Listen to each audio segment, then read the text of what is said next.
7 members of our high school chorus group sing the Star Spangled Banner for you a cappella. But before we get started, if you don't mind, I'm going to introduce them, and then I'm going to ask if you just please remove your hats for the Star Spangled Banner.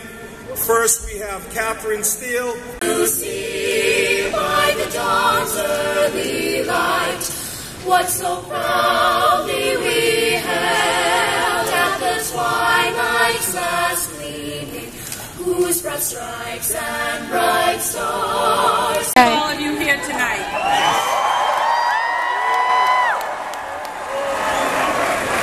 My name is Karen Higgins, and I am co-president of National Nurses United. And we are really thrilled to say that we were the first national union to endorse Bernie Sanders as president.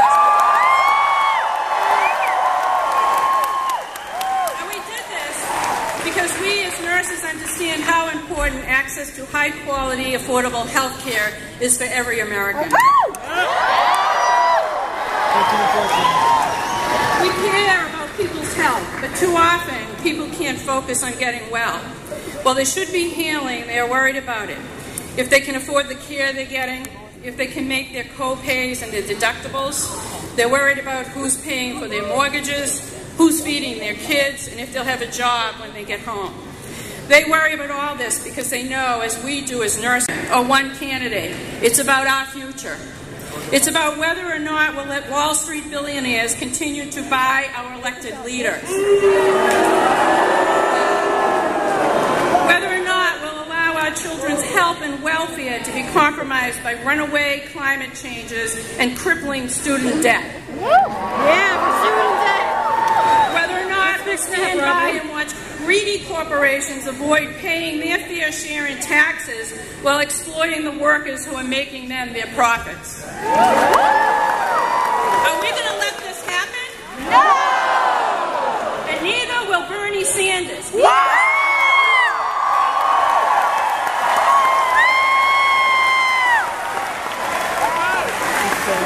has fought all his life. The next president of the United States of America, Bernie Sanders.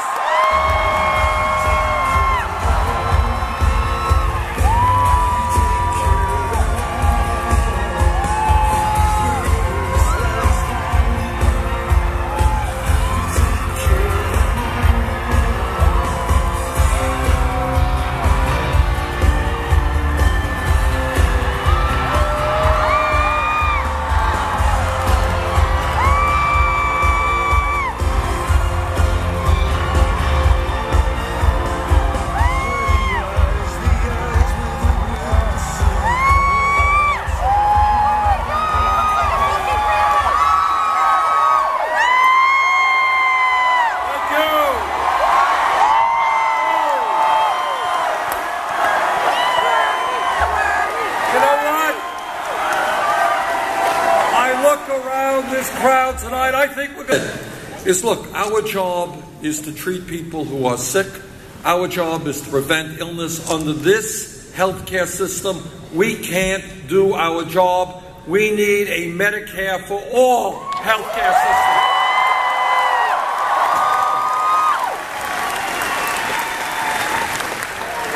So I thank the nurses.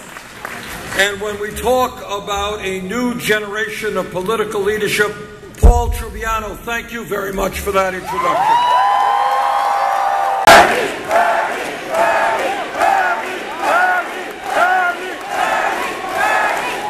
This is a raucous crowd. I love it.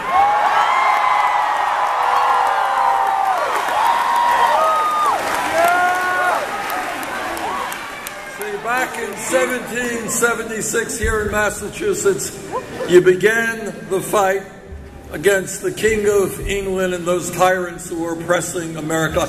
Now we have a new fight, taking on the oligarchs in this country.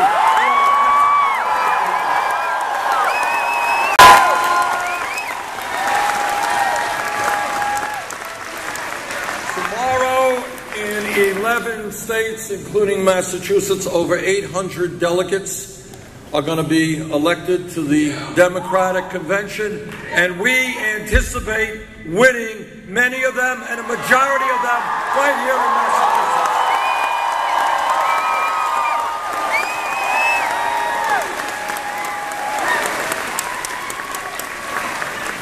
Now, the reason why this campaign, which started way, way behind, has so much momentum is we are doing something very radical.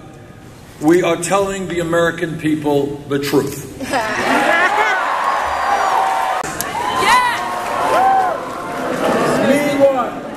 Meanwhile, while mom is working and dad is working and the kids are working and we work in incredibly long hours, 58% of all new income is going to the top 1%.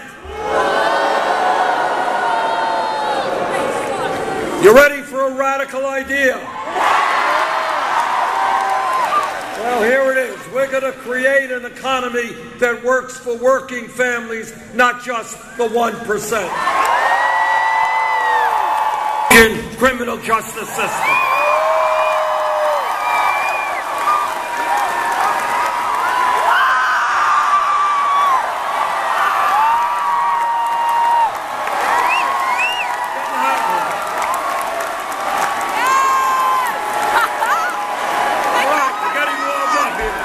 We should cut Social Security. Well, I've got very bad news for them. We're not going to cut Social Security. We're going to expand Social Security.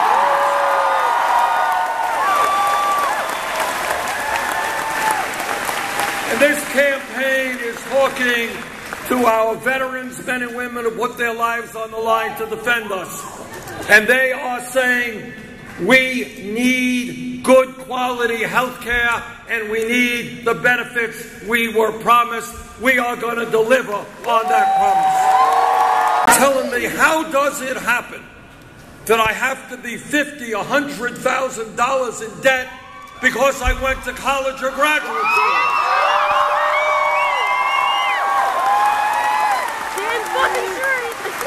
Now, what this campaign is about is thinking outside of the box, outside of the status quo. I want you just to think about this for a moment. What sense is it that we are punishing people, forcing them to pay off student debt for decades? For what? What crime did they commit? They wanted to get the best education that they could. That is not a crime. They should not be punished. That I am working in an office and the guy next to me doing the same work I'm doing, I'm getting paid 79 cents on the dollar compared to him.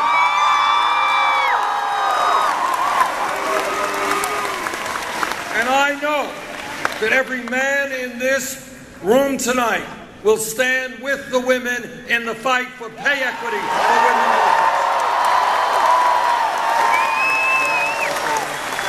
Political process, they look at Washington in disgust. They don't want to participate. Young people who have never participated in their lives, low-income people. What this campaign is about is having millions of people stand together and say loudly and clearly, enough is enough. And is accepting, here's Oscar, he said, most of all, if you don't want big money to control government, don't vote for candidates that take money from big banks, oil, or weirdo billionaires. How you bring about real change in America if your super PAC collects millions and millions of dollars from Wall Street.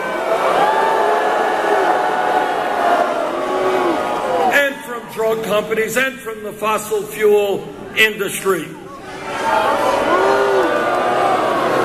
And I'm not quite so sure you bring about real change in America if you give a speech to Goldman Sachs for $225,000 and you don't release the transcript.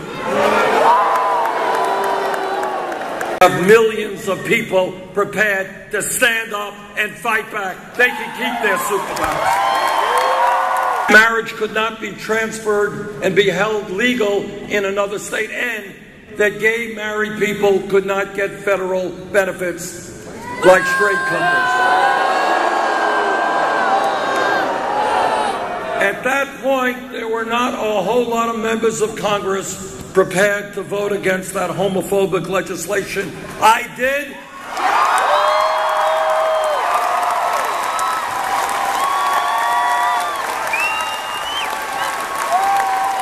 Hillary Clinton supported that bad piece of legislation. In America, we have equal justice under the law. You're poor, you break the law. You're rich, you break the law. In every case, you pay the price. That doesn't go on in America today, and together we are going to bring back justice to the criminal justice system.